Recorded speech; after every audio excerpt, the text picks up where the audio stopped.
Daddy, it hurts so much. I can't see. Grace cried.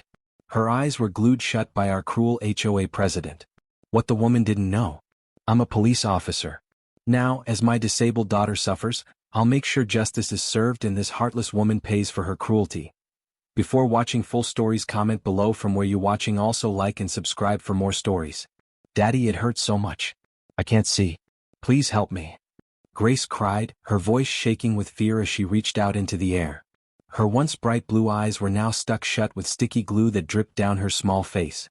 Her little hands moved near her face but didn't touch it, afraid of the burning pain. Tears ran down my face as I held my dear daughter's shaking body. My heart broke as I heard her painful cries. The sound of my child hurting made me feel a rage I had never felt before in my 15 years as a police officer. Even the worst crime scenes hadn't made me this angry. Standing in front of us was Margaret Holloway, our neighborhood's mean HOA president.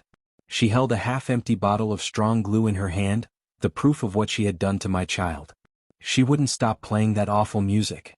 Margaret yelled, pointing at the special keyboard that was now on the ground next to Grace's wheelchair. I warned you 3 times about noise. When she wouldn't turn it off, I just wanted to glue the keys, but she moved toward me and... You horrible person. I shouted, barely able to control myself.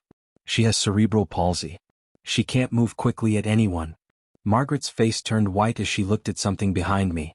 I turned slightly to see my police badge had fallen from my pocket when I rushed to help Grace. Now Margaret knew I was a police officer, something she didn't know when she hurt my child. I didn't mean to, she stuttered, stepping back. Don't you dare move, I said in a low, dangerous voice as I carefully picked up my crying daughter. You just hurt a disabled child in front of a police officer. Your HOA power trip ends today. I could hear sirens coming. Mrs. Chun from next door had seen everything and called 911. As I carried Grace to my car to take her to the hospital, I felt crushed by her pain. She had gone through so much in her 13 years, many surgeries, therapy sessions and mean stares from strangers, yet she always stayed happy and bright. Now that happiness was at risk because one heartless woman thought HOA rules were more important than a disabled child's rare moment of joy. The hospital smell burned my nose as doctors worked fast to clean Grace's eyes. Each painful cry from my daughter felt like a knife in my heart. As a single father who had raised Grace alone since her mother left us after Grace's diagnosis, I had promised to keep her safe. Today I had failed. Mr. Dennison? The eye doctor looked serious as she came over to me. I'm Dr. Rivera. We've taken out as much glue as we can, but I'm worried about burns to Grace's eyes. My legs felt weak.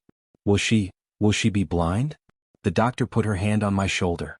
We won't know how bad it is until the swelling goes down. The good news is that she closed her eyes when the glue came at her, which protected her from the worst damage. I nodded, unable to speak. There's something else, Dr. Rivera said softly. Grace told me this wasn't the first time this woman bothered her. She said there were other times, ruining her art projects, taking away the ramp you built, even threatening to remove her service dog from the neighborhood. Hot anger filled me. Grace had been suffering quietly, protecting me from worry while I worked long hours to support us. All those times she seemed sad or afraid to play in our front yard. It wasn't pain from her condition but fear of that woman. Mr. Dennison, Dr. Rivera said, as a doctor, I have to tell you that I've contacted Child Protection. Not because I think you did anything wrong, she added quickly, seeing my face, but because we need to document this pattern of harassment against your vulnerable child. It will make your case stronger. My police mind started working, pushing aside my parents' pain for a moment. Yes, of course. I want every legal option possible. Dad. Grace's small voice called from behind the curtain. Are you there? I rushed to her side, careful not to bump the bandages now covering her eyes. Her small hand reached out, searching for mine in the darkness that had been forced on her. I'm right here, sweetheart, I told her, gently taking her hand. I'm not going anywhere. Is Mrs. Holloway going to hurt my music box again? She asked, her voice shaking with fear that broke my heart again. It was the only thing that helped when my muscles hurt so bad. In that moment, something became very clear to me. This wasn't just about one terrible incident, it was about ongoing cruelty against my daughter, all because she didn't fit someone's narrow idea of a perfect neighborhood. No, Gracie, I promised, my voice strong. Mrs. Holloway will never hurt you or anything you love ever again. Daddy's going to make sure of that. 3 days later, Grace was still in the hospital. The bandages had been taken off, showing red, irritated eyes that could only see shadows and blurry shapes. The doctors were hopeful about her eventually getting better, but it would be a long and painful road. I hadn't left her side except to meet briefly with Detective Ramirez, my old partner, who was assigned to our case. The charges against Margaret Holloway were growing: assault of a disabled minor, battery, hate crime, and civil rights violations. Someone knocked softly at the hospital room door. Officer Jackson, a new officer I had trained last year, stood there. "Sorry to bother you, Sergeant Dennison," he said quietly, careful not to wake Grace, who had finally fallen asleep. "But there's something you need to see." He handed me his tablet, which showed video from a security camera I didn't know was there. It had been put up on the house across from ours, showing a clear view of our front yard. My stomach turned as I watched the video. Grace, sitting in her wheelchair playing her special keyboard, one of the few things that helped ease her muscle pain. The joy on her face was bright as her fingers, often not working well because of her condition, found the right keys to make simple music. Then Margaret walked into the frame, storming across the lawn with the HOA rule book in one hand and the glue bottle in the other. She stood over Grace, waving her hands angrily. Though there was no sound, I could read Margaret's lips as she yelled at my daughter.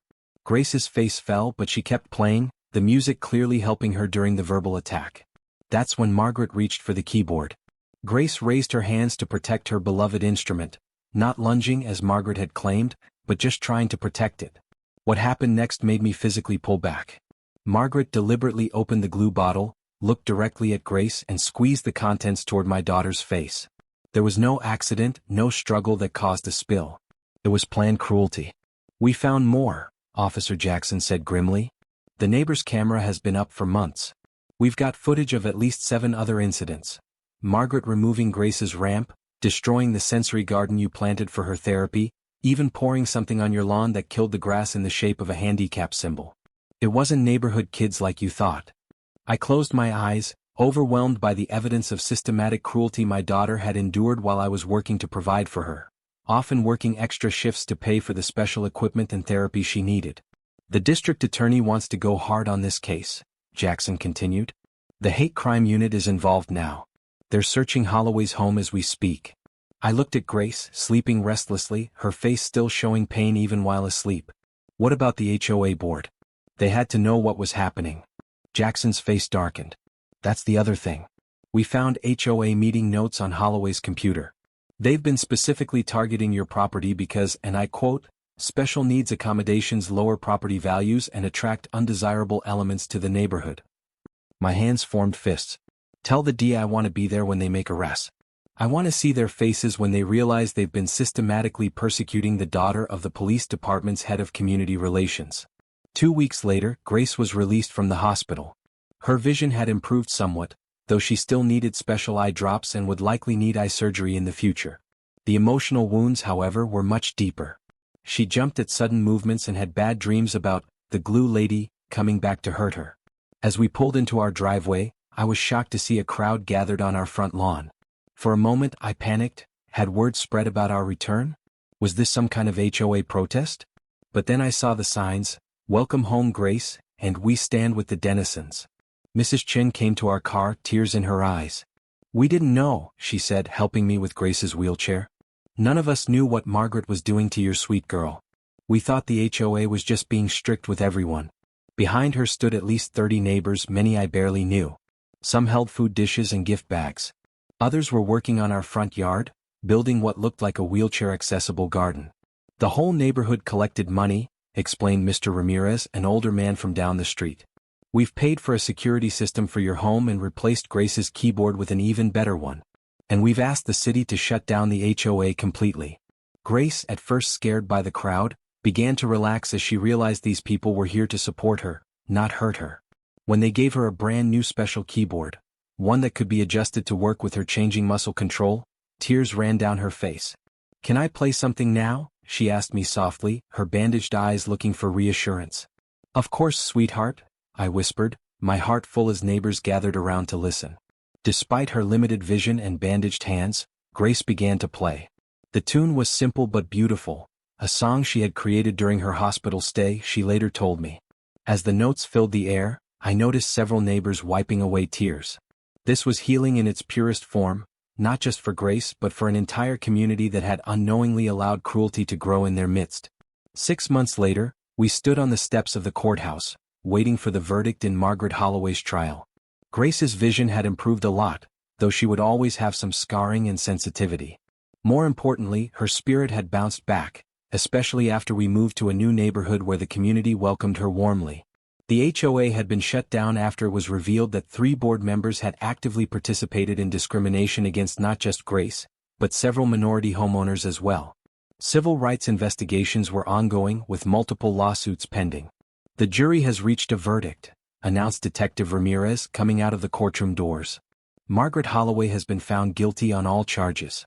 The judge sentenced her to 4 years in prison, plus $250,000 in fines and damages. She'll also have to pay all of Grace's medical expenses, past and future." Grace squeezed my hand, her face serious. At 14, she understood more than any child should about justice and its limits. "Is that a lot of money, Dad?" she asked quietly. "Yes, sweetheart. It's a very substantial fine," I explained. "And every cent of the damages will go toward your care and helping other disabled children who have faced discrimination." "Whatever happens now, Gracie," I reassured her, "you've already won. You showed everyone what true courage looks like." She smiled up at me, her blue eyes, still slightly cloudy but filled with wisdom beyond her years, meeting mine. "It wasn't just me, Dad. You taught me that sometimes fighting back means standing your ground, not throwing punches." As we entered the courtroom to hear the verdict, I thought about her words. In my 15 years as a police officer, I had met countless victims of cruelty and injustice. But it took my own daughter's suffering to teach me the most important lesson of all. True strength isn't measured by how hard you can hit back, but by how completely you can rebuild what others have tried to destroy. Margaret Holloway had tried to blind my daughter out of petty hate. Instead, she had opened the eyes of an entire community to the quiet discrimination happening right next to them. And in doing so, she had accidentally created something beautiful from her attempt at destruction, a testament to the human spirit's strength and ability to heal. As the judge called the court to order, Grace sat tall in her wheelchair, no longer a victim but a survivor. And I, no longer just a police officer enforcing laws, had become something more, someone who speaks up for those whose voices might otherwise not be heard. Some wounds never fully heal. Some scars stay visible for a lifetime. But as I watched my daughter face her attacker with dignity and courage, I realized that sometimes our deepest injuries become our greatest source of strength, if we're brave enough to transform our pain into purpose. And Grace, my beautiful, strong daughter, had done exactly that.